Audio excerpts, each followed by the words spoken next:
Abrir a sua Bíblia junto comigo, livro de Juízes.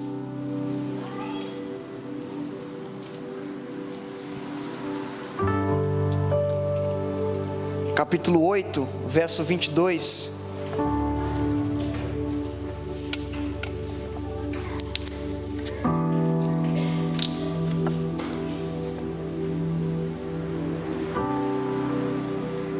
Você viu que tem alguém do seu lado sem a palavra? Junta com ele para vocês lerem juntos.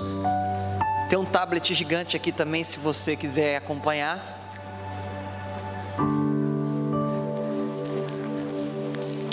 Gideão, conhecido nosso, né? Esse texto, quero discorrer algumas coisas com vocês que o Senhor falou no meu coração.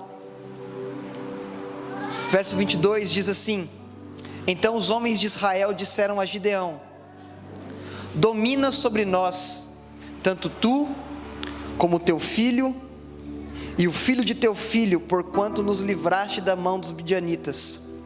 Porém Gideão disse-lhe: sobre vós eu não dominarei, nem tampouco meu filho dominará sobre vós, o Senhor sobre vós dominará. Amém? Esse texto, nós geralmente pegamos o começo do versículo, né?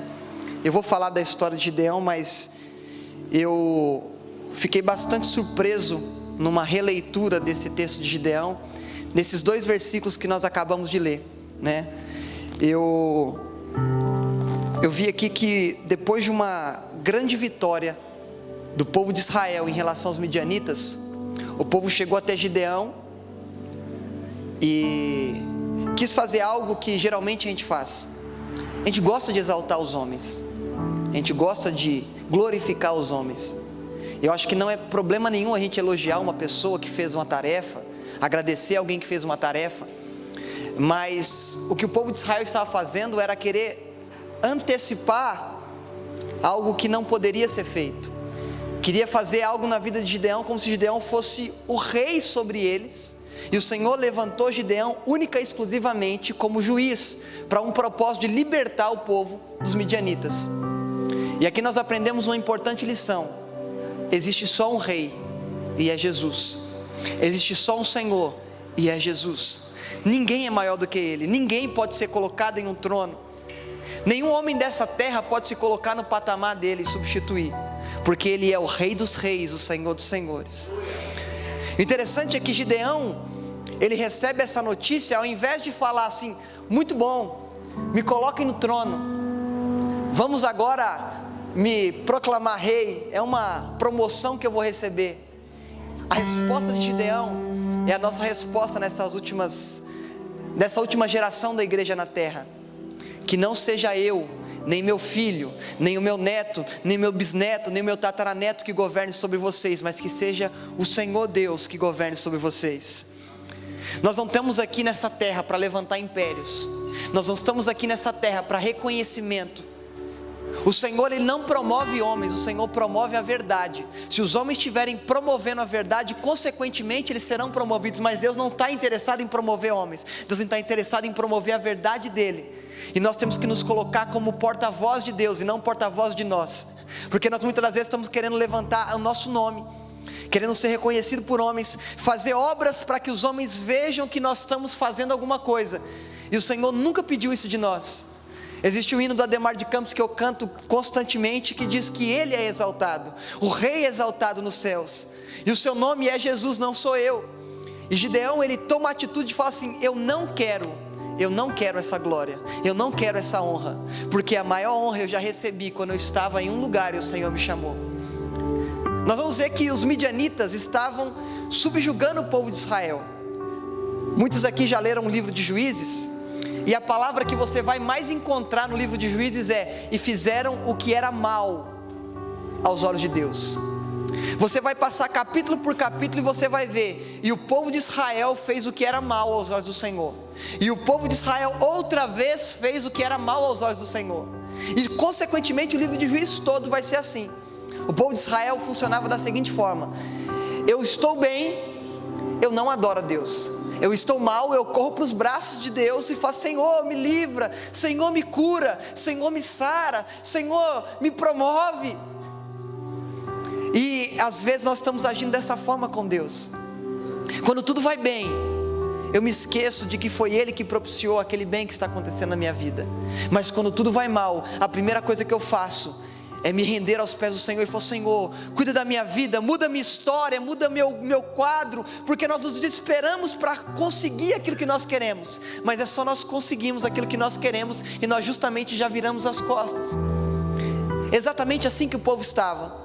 E por isso que Deus, no livro de Juízes, permitiu que algumas nações que estavam em volta de Israel oprimissem eles. Agora eu te convido a entender o cenário, para que nós possamos ver o que estava acontecendo em Israel. Porque muitas das vezes nós fazemos uma leitura dinâmica da palavra e esquecemos de algum detalhe. Vamos supor que nós todos aqui somos agricultores. Cada um de nós aqui tem uma fazenda. E nós sobrevivemos daquilo que nós plantamos. O recurso que vem para o nosso bolso vem da venda de produtos que nós plantamos. E todos nós aqui já plantamos e estamos lá esperando crescer. Com muito custo vamos lá e regamos e colocamos algo para que a terra produza mais, adubamos a terra para que ela produza mais, estamos lá esperando a colheita. E quando chega a colheita, nós vamos colher, vem os midianitas e roubam tudo. O povo de Israel, eles plantavam, regavam e colocavam adubo na terra para que ela produzisse mais e mais. Quando chegava a época da colheita, vinham os midianitas e levavam tudo. Parou para analisar isso? Você tem só essa fonte de renda, você só tem esse sustento, você só tem aquele única fonte de lucro na sua vida, é aquilo, e você está prestes a colher. Aí quando você está prestes para colher, vem alguém e rouba, e você fica sem. Aí você vai: tá bom, perdi, eu vou plantar de novo, e vou plantar de novo, e faz todo o processo, espera meses até que começa a dar a primeira muda, a primeira flor, o fruto está vindo, aí vem o midianita, vai lá e rouba outro, e você está sem, e fica, e vai passando meses e meses, e cadê o dinheiro para pagar as contas? O que acontece? Alguém fica inconformado com isso, alguém não fica incomodado com a situação. Existia um lugar que era a era onde você malhava o trigo. Só que quando você ia pegar o trigo para malhar, os midianitas vinham e roubavam aquilo que você malhou, roubavam o trigo pronto para a produção. Aí esse rapaz chamado Gideão, inconformado, o que ele faz? Ele pega um pouco do que sobrou e que ninguém viu e que ninguém roubou, ele leva para o lagar, um lugar fechado. O lagar é para pisar uva, o lagar é onde produz o vinho. Ele vai pegar, e é um lugar estreito, não é um lugar próprio para fazer malhar o trigo. Ele pega esse pouco de trigo, vai lá para o lagar e começa a malhar no lagar, e está lá, porque ele estava inconformado com uma situação. Eu não aguento mais viver desse jeito, eu planto, vai lá, alguém rouba, eu vou pegar o sustento, eu perco porque alguém foi lá e pegou. Ele falou: não, eu não vou deixar desse jeito, eu vou, pelo menos para minha casa, eu vou fazer alguma coisa. E o Senhor, nessas últimas gerações e nesses últimos tempos, está levantando alguns gideões que estão inconformados em como a igreja está se comportando, de como as pessoas estão lidando com o evangelho, de como as pessoas estão fazendo, e às vezes até em lugares impróprios. Eu ontem estava no café de pastores e eu vi um pastor do Chile. Ele falou que ele está se reunindo numa garagem que não tem uma condição muito boa para se reunir, mas ele está se reunindo ali porque toda a estrutura que ele viveu a vida toda não conseguia suportar aquilo que ele estava vivendo, e ele foi expulso. Ele se reuniu numa garagem que não tem uma estrutura muito adequada, que não tem uma aparelhagem de som boa, que não tem um microfone bom, mas ele está se reunindo lá porque ele está inconformado com as coisas que estão acontecendo. Ele está malhando trigo no lagar, ele está fazendo um culto no lugar onde não precisava fazer, porque no tempo que ele estava dentro, não estava vivendo a verdade de Deus, não estava tendo Deus como centro. O que ele faz? Eu vou pegar um pouquinho de trigo e vou para o lagar malhar. Quantas vezes nós estamos inconformados, mas ao invés de tomar uma atitude, nós começamos a falar.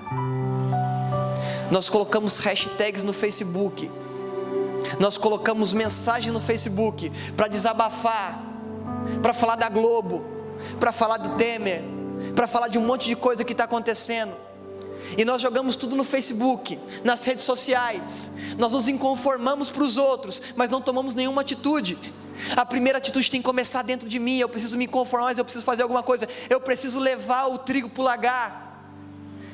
Porque se Gideão ficasse só inconformado e ficasse discutindo com seus irmãos e falando assim: olha, não está acontecendo nada em Israel, tudo está perdendo, tudo está acabando, não acontece nada aqui, Deus não nos vê, e não tomasse uma atitude. Por que você acha que Deus visitou Gideão e não visitou as outras pessoas? Por que vocês acham que o Senhor mandou um anjo para falar especificamente com Gideão?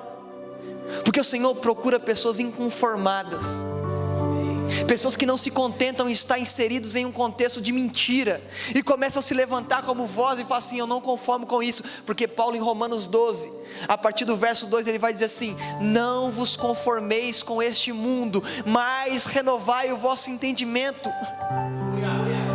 O que o Senhor nos convida não é ficar conformados, e o que o Senhor nos convida não é para ficar inconformado em rede social, porque rede social não é curva de rio, onde você joga tudo aquilo que não presta.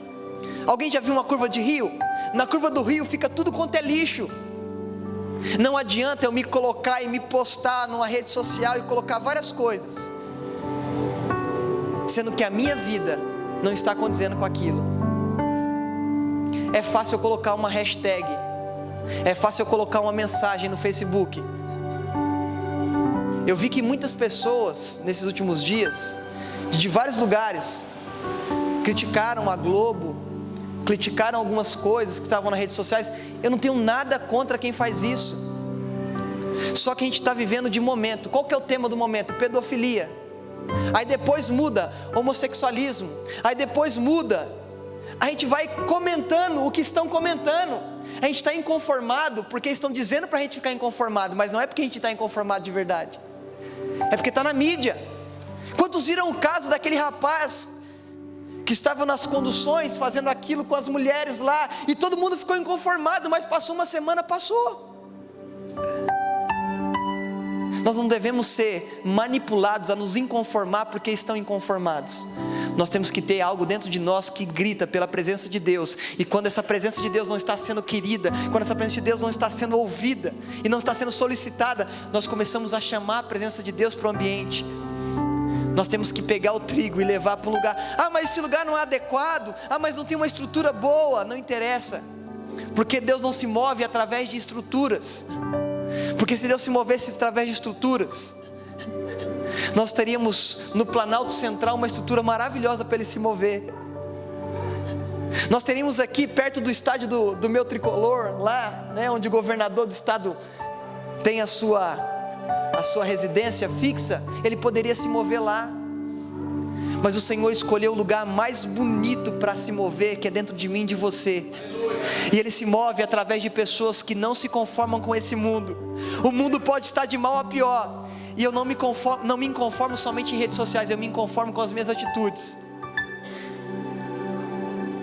Pega uma nota na sua carteira. Como é que você sabe se ela é verdadeira ou falsa? Porque existem parâmetros dentro da sua nota que vão dizer se ela é verdadeira ou se ela é falsa. Existem parâmetros. Você vai ver que um caixa, ele já vai pegar a sua nota, ele vai olhar para você, vai olhar para a nota, vai fazer ver a fitinha, depois ele faz um teste. Deus abençoe, obrigado. Ele vai fazer um teste, e depois desse teste, ele vai colocar a moeda no caixa, vai falar assim: essa nota na verdade é verdadeira, sim ou não? E por que ele sabe que aquela nota é verdadeira? Porque dentro daquela nota tem valores, tem coisas que foram colocadas nela para que demonstrem que ela é verdadeira. O que nós precisamos não é falar: eu sou uma nota verdadeira, eu sou inconformado. Porque quem faz a validação da nota não é a própria nota, é quem pega a nota.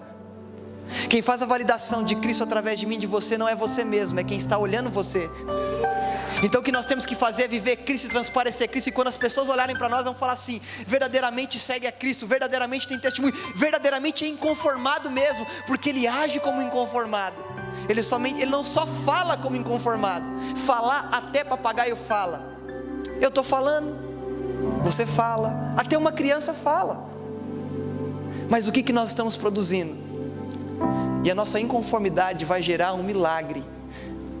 E não é um milagre financeiro. Não é um milagre de levanta e anda.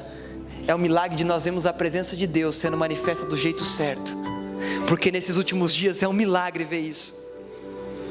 Porque nós estamos vivendo na sociedade em que os valores foram deturpados de tal forma que o certo é errado e o errado é certo. E quando você não está fazendo o errado, que julgam que isso é certo, você está falando, nossa, você é tão estranho. Quando você não se corrompe, fala, mas como assim? Sabe o que você está se tornando? Uma nota verdadeira, que vão olhar para você e falar assim, olha, é diferente. No meu trabalho, quando eu tiver uma postura, eu não preciso falar, olha, eu não levei a caneta para casa. A gente não precisa de um holofote para as nossas atitudes boas. Mas as pessoas vão começar a ver o acúmulo de ações na sua vida corretas e vão falar assim, é diferente. Por que você é diferente? Aí vai abrir a primeira oportunidade para você ministrar uma pessoa. E não é você pegando um texto bíblico e falando assim, olha, arrependei-vos, porque senão você vai para o inferno. Não é assim que se prega a palavra.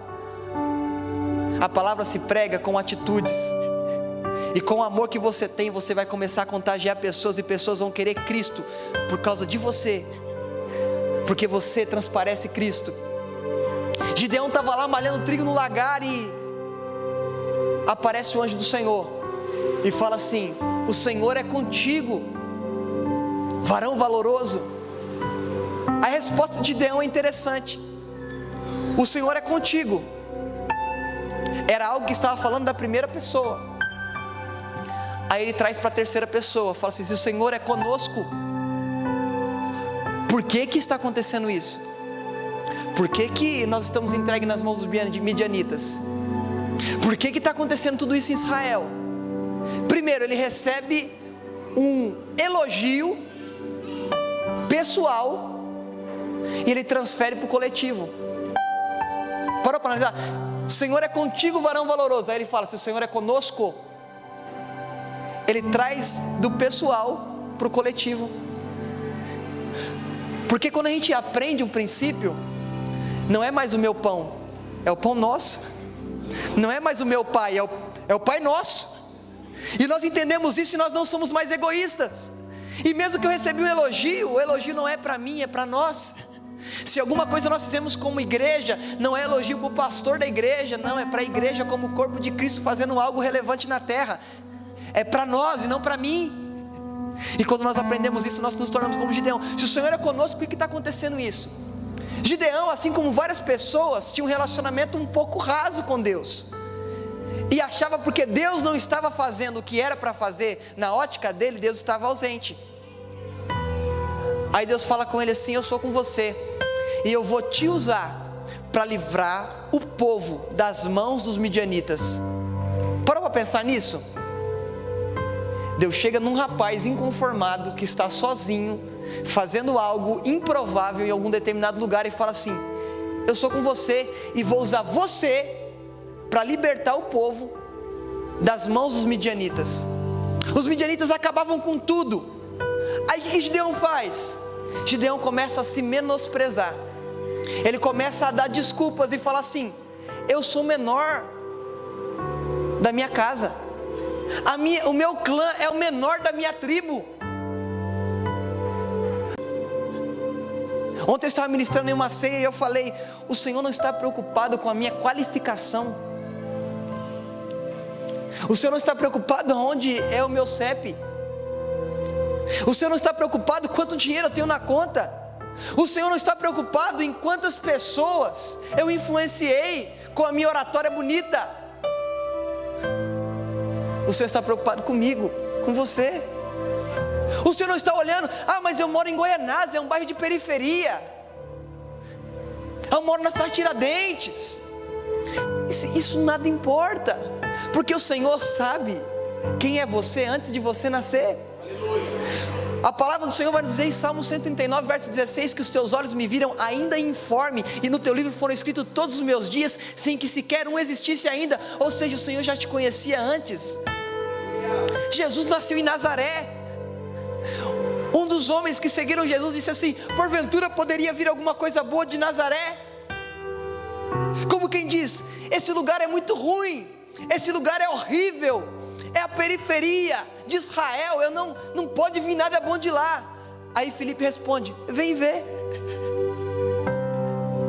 Você não precisa provar nada para ninguém, você só precisa falar: vem ver. No manual do carro está dizendo assim: esse carro pode chegar até a velocidade X, de tantos em tantos quilômetros tem que fazer manutenção da correia dentada, você tem que trocar o óleo de tantos em tantos quilômetros. Sim ou não? Por quê? O fabricante criou aquele carro e fez vários testes antes de colocar aquele carro em circulação. Ele sabe tudo que o carro pode fazer, então ele faz uma ficha técnica e diz: isso ele consegue, passando disso ele não consegue. Deus tem uma ficha técnica minha e sua, e Ele sabe até onde eu vou, quando eu posso, aonde eu tenho que parar, quando eu tenho que fazer manutenção. E o Senhor nessa noite, nessa manhã, Ele está dizendo para nós assim: não precisa ficar preocupado com a sua incapacidade, porque o que você precisa, eu já coloquei dentro, e eu tenho a ficha técnica dizendo: você vai chegar aonde eu quero que você chegue, porque eu já coloquei tudo aí dentro que você precisa. Ah, mas está fazendo um barulhinho estranho, está meio ruim, o alinhamento está meio ruim, o carro está indo para a direita. Aí sabe o que você faz? Você para na oficina.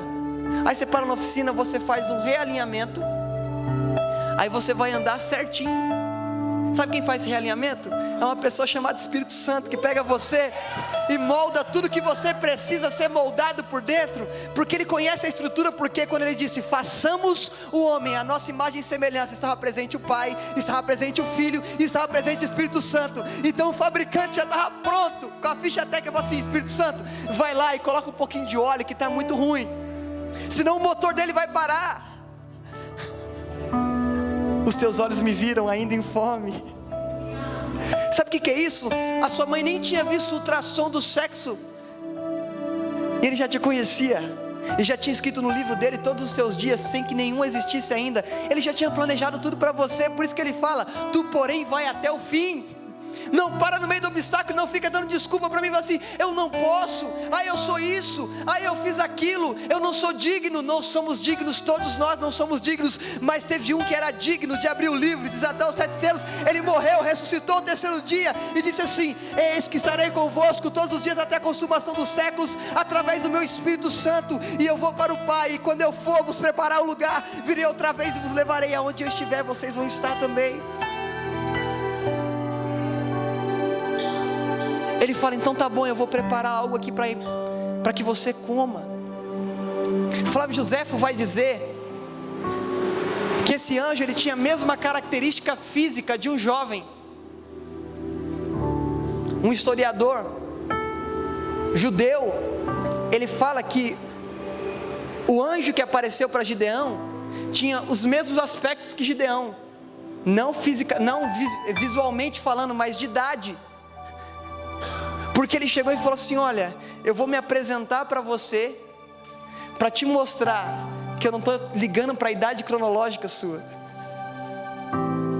A mesma, pareceu, porque assim, vamos supor que fosse porque a fisionomia do anjo, você vai ver que Ló, quando foi liberto por aquilo que Abraão clamou, apareceram anjos que tinham a fisionomia de homens. Tanto é que os homens de Sodoma e Gomorra queriam se deitar com aqueles anjos, tamanha era a corrupção daquela cidade. A fisionomia varia, não tem como eu falar um padrão. O anjo aparece assim, é do jeito que tem que aparecer. Quantos assistiram a cabana aqui? Quando a pessoa que representava Deus era uma mulher negra, e de repente ela parece um senhor japonês. Aí o que acontece? Eu apareci assim porque você estava precisando de um pai agora. O que aconteceu? O anjo apareceu especificamente para mostrar para Gideão que não importa a idade, não importa o tempo que você tem, importa as experiências que eu vou viver com o Senhor. Porque não importa a idade cronológica, porque a idade cronológica não diz nada com experiência. Porque Davi era um rapaz jovem, José era um rapaz jovem, Daniel era um rapaz jovem, e todos esses foram homens de Deus, mesmo tendo pouca idade. Não interessa a idade cronológica, e algumas pessoas falam assim, não, eu já estou muito velho. Também não interessa o quanto você já tem de idade, porque o que interessa é que você vai cumprir todo o propósito que Deus determinou para você, independente da idade, independente do sexo, do formato físico. E aí ele fala assim, olha, eu vou te dar a estratégia.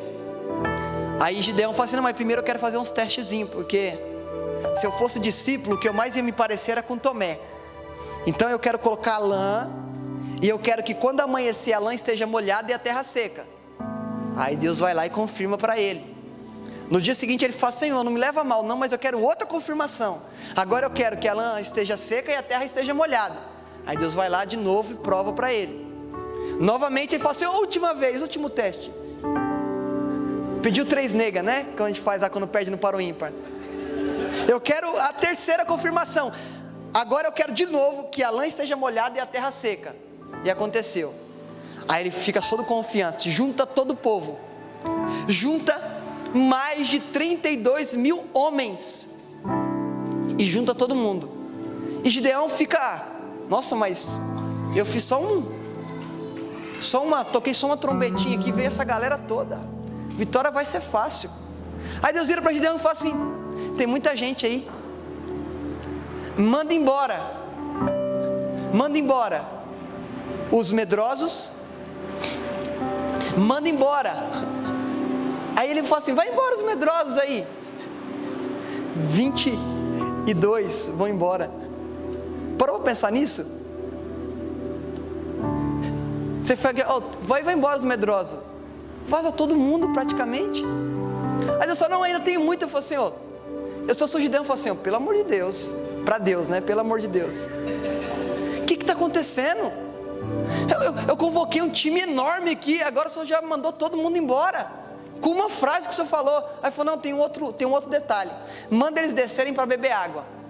Aqueles que beberem água como cães, né, você separa daqueles que beberem água com a mão. E aí vai lá, todo mundo desce. E para você entender como é que era esse espaço em que eles foram, era como se fosse um vale de cada lado, como se fosse um funil. Eles tinham que descer, e eles ficavam praticamente quase de ponta cabeça para beber água. Era muito difícil para aqueles que beberam água como cães, beber do jeito que eles beberam, porque quem bebeu com a mão, eles se apoiavam e bebiam com a mão. Só que os que bebiam com a mão, eles teriam que tirar toda a sua armadura para fazer aquilo. Tudo aquilo que eles tinham para lutar, eles tinham que tirar para fazer esse movimento, porque a armadura limitava. Os que não tiraram a armadura beberam como cães, porque não precisava tirar nada do seu corpo para beber a água. E aqui eu aprendo um princípio muito interessante, porque a gente, para fazer alguma coisa que Deus está mandando, a gente não precisa se despir daquilo que nós temos. Porque muitas das vezes nós estamos olhando pessoas e falando assim, você tem que ser nesse padrão aqui, para beber dessa água que eu vou oferecer. E as pessoas começam a mudar as características para beber de uma fonte específica. Mas nós vamos ver que no texto aqui, não foi assim, olha, vocês têm que tirar a armadura para beber água. Ele falou assim, desce lá para beber água, e ficou olhando. Por quê? Se está numa batalha, se você tira toda a sua armadura, quando vai beber água, os inimigos, geralmente, eles ficam acampados em volta do lugar onde tem água, porque, queira ou não, em um momento você vai ter sede, e o exército vai beber água. Então eles ficam acampados em volta, e esperam o momento da fragilidade, porque quando você vai beber água, você vai se despedir de tudo que você tem para te proteger. Você pode até pegar a espada rapidamente para se proteger, mas você está sem armadura. Então ficava muito mais fácil. E muitas das vezes nós estamos indo para fazer algumas coisas que Deus quer, estamos nos descaracterizando daquilo que nós somos na essência, para atender alguma especificação. O Senhor não quer que nós nos despamos da armadura, porque Paulo em Efésios capítulo 6, a partir do versículo 10, ele fala, no demais, irmãos meus, fortalecei-vos no Senhor e na força do seu poder, revesti-vos de toda a armadura, para que possais estar firmes contra as astutas ciladas do maligno. Ou seja, se no momento eu tenho que me despedir de alguma coisa para fazer outra coisa, Deus não está nesse negócio. Deus não vai te descaracterizar porque Ele te viu nu. Então nada em você vai chocar Ele. A sua barba, Fernando, não vai impressionar Deus negativamente nem positivamente. Eu não tenho nada, eu quero deixar bem claro, está na internet, eu quero deixar bem claro. Eu não tenho nada contra terno e gravata. Ontem eu fui ministrar na ceia de terno e gravata. Eu não tenho nada contra a roupa. Eu tenho como para querer impor isso para as pessoas e falar assim: se você não estiver assim, você não é digno. Deus não falou para Gideão: Gideão, você não pode pedir as comprovações que você quer. Era Gideão. Deus sabia que Gideão ia pedir 3 confirmações. Deus deixou de chamar Gideão porque ele pediu confirmação. Deus deixou de chamar você porque você usa o cabelo assim ou usa o cabelo assado. O Fernando nem tem cabelo. Por isso que ele compensa embaixo. Ou Misa também. Por isso que compensa embaixo. Eu já estou deixando embaixo aqui porque eu estou vendo que a testa está crescendo cada dia mais. E eu olho para o meu pai e eu vejo que há um caminho. Brincadeiras à parte, o Senhor não vai nos descaracterizar para nos usar. Porque Ele te escolheu não pelo como você veste, não pelo que você tem no banco, não pela conta bancária, não pela posição social. Ele te chamou pelo que você vai se tornar nele. E o que você vai se tornar nele, no momento que você está passando agora, você ainda não é. Porque nós estamos num processo de santificação, é dia após dia, nos santificando. Porque sem santificação, ninguém chegará. Então nós vamos nos santificando dia após dia, mas santificação não é por fora. Santificação é por dentro. Porque quando olharem por fora, vão ver o que está dentro, não através de um estereótipo, mas através de Cristo.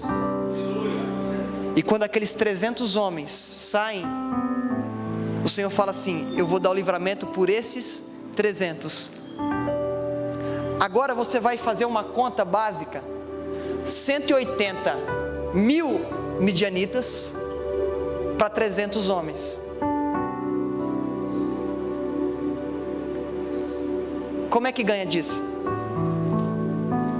É desleal. Mesmo que fosse Xerxes que estivesse comandando lá, dos 300 espartas, mesmo que fosse, era desleal, não ia acontecer.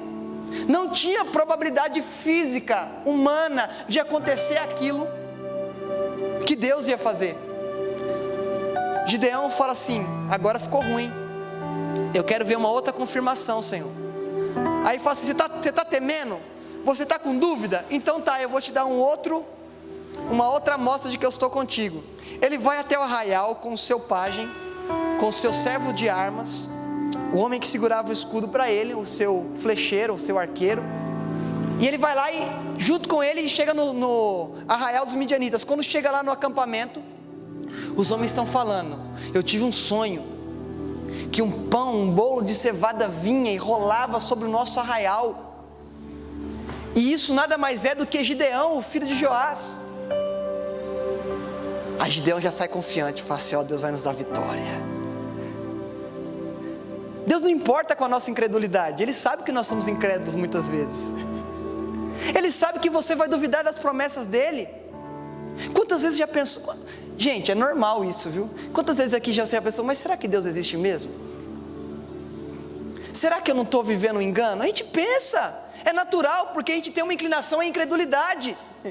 Mas quando nós entramos na presença dele, nós somos confirmados, porque a fé é o firme fundamento das coisas que não se vê, e a confirmação das coisas que esperam. Porque nós muitas das vezes na incredulidade falamos assim: será que Deus existe mesmo? Será que Gênesis aconteceu mesmo ou foi o Big Bang?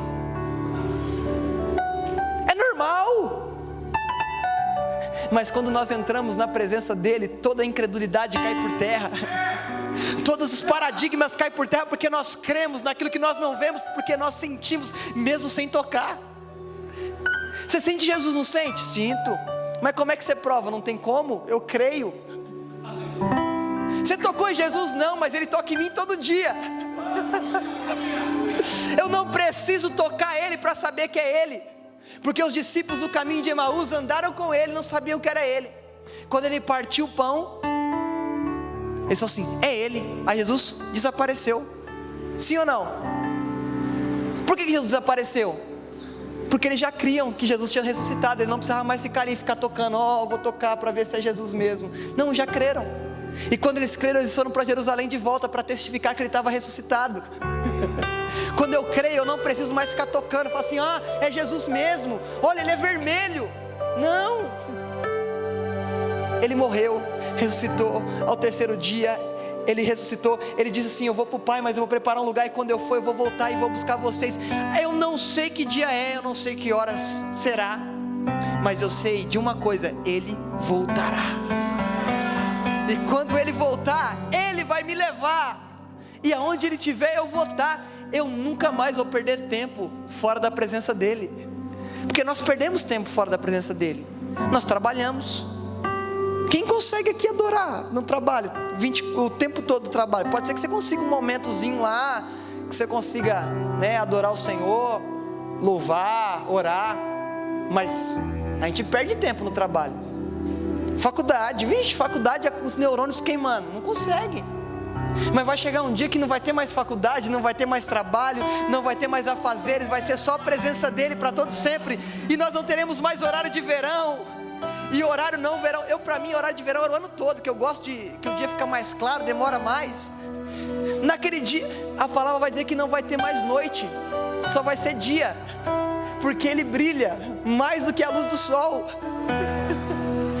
Não tem como ter escuridão aonde a luz reina, e nós estaremos com ele para todo sempre. Então não haverá nem noite, nem morte, nem choro, nem tristeza, porque ele é a nossa alegria. Ele vai enxugar dos nossos olhos toda lágrima. Ele não está onde tem trevas, e eu estarei vivo para todo sempre, porque nós já somos eternos. Nós somos eternos. Nós estamos determinando onde nós vamos passar a eternidade, mas nós somos eternos. Nós estamos em um corpo mortal, mas nós somos eternos. E quando aquilo que é incorruptível se vestir daquilo que é corruptível, se vestir da incorruptibilidade, aquilo que é mortal, se vestir da imortalidade, nós o veremos como ele é, face a face. E acontece, ele junta esse povo e fala assim: agora nós vamos. Separou de 100 em 100, 3 grupos de 100, colocou na mão deles um cântaro sobre uma tocha e uma buzina na mão, semelhante a loucura das 7 voltas da muralha de Jericó, essa de Gideão. É um padrão que não tem noção lógica, não é uma estratégia de guerra. Não tem como eu chegar e ficar com 7 voltas, quando Josué em Jericó deu 7 voltas, no último dia deu 6 voltas, no 7º dia deu 7 voltas ao redor das muralhas de Jericó, e na 7ª gritaram. Já pensou? Olha a cena, aqui está a muralha, você deu a 7 voltas, você grita, a muralha, pum, no chão. Não tem lógica humana, mas como diz o hino lá que o preto no branco canta, ninguém explica Deus, não tem como explicar. Gideão junta e fala assim: quando eu der a ordem, vocês vão estourar o cântaro e vocês vão tocar a buzina. Agora eu te chamo a atenção para um detalhe de organização daquela época. Vocês vão ver que a cada 6 mil homens de um exército, tinha um homem que carregava uma tocha na frente, andava com uma bandeira representando aquela representação, a legião de homens, 6 mil homens. Então tinha um homem com a bandeira, um homem com uma tocha e um homem com uma buzina. Então quando cada 6 mil tinha um na frente, que falava, por exemplo, vamos supor, cada um, o laranja tinha 6 mil, o verde tinha 6 mil, o amarelo tinha 6 mil. Quando eles tocam a buzina e quebram o cântaro, era na troca da guarda. O texto vai dizer que era na troca da guarda, estava trocando um guarda pelo outro. Eles olham para fora do arraial e vê 300 tochas e ouvem o som de 300 buzinas. Agora você multiplica 300 por 6 mil, dá 1.800.000.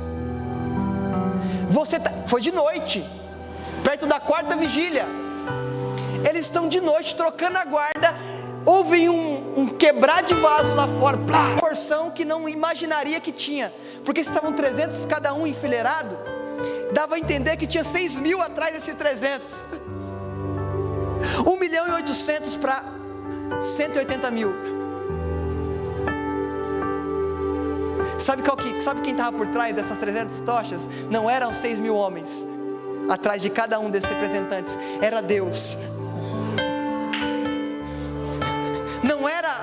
não era um exército que tinha por trás de cada um dos homens com a tocha, era o próprio Deus que estava com eles. Deus não está preocupado com quantos somos, mas em quem somos. Porque não interessa ter uma igreja cheia de gente vazia, o que interessa é ter uma igreja com pessoas cheias do Espírito Santo. Não interessa a quantidade, a nomenclatura. Você pode ver que não tem nenhuma placa lá fora, porque o interessante não é o nome da igreja, o interessante é o Deus da igreja, o interessante é o Senhor da igreja. E quando eles tocaram a buzina, os homens de Midian começaram a atacar uns aos outros. Morreu a grande parte, uma grande parte também conseguiu fugir. Eles foram atrás e mataram todas as pessoas que oprimiam Israel, e o Senhor deu livramento de Israel em relação a Midian. Aí chegou no texto que nós lemos, e o povo quer colocar Gideão no trono. Gideão nos libertou, que seu filho, o seu neto, assumam o trono depois de você, e que você seja o nosso rei. Aí ele fala: não, ele é o rei. Quem livrou das mãos dos midianitas não foi eu, foi Deus. Quem libertou vocês da escravidão que vocês estavam vivendo pelas mãos dos midianitas não foi eu, foi Deus. Por isso que quando chegar aqui e for falar de Cristo, e alguma coisa acontecer, e alguém for chegar para você: nossa, como você prega bem, não foi eu, foi Deus. Como você louva bem, não sou eu, é Deus através de mim, porque nada que eu faço é mérito meu, é pela graça, e a graça é o favor que eu não mereço. Se eu estou de pé, foi porque Ele me agraciou e colocou de pé. Nós não podemos explicar o que Deus faz, porque o que Ele faz é infinitamente mais. Nós temos que devolver a Ele a glória que é de direito. Nós temos que dizer que Ele é exaltado, que Ele é exaltado e não sou eu. Se alguém chegar até você e querer te louvar, te engrandecer, rejeite, porque Deus não está nesse negócio. Há um único Deus, há um só Senhor, há um só Deus, há um só batismo, é só Ele. Porque me chamas de bom? Só existe um bom, que é o meu Pai, porque Deus foi o único que terminou tudo. Nós não terminamos tudo que nós temos para fazer, então nós não somos bons, só Ele é bom, e nós declaramos que só Ele é exaltado, e nós temos que devolver a Ele a glória que nos é direcionada. Se chegarem para você e falarem assim: nossa, como você é bom, vira como Jesus disse: porque me chamas de bom? Só existe um bom, que é o meu Pai que está no céu.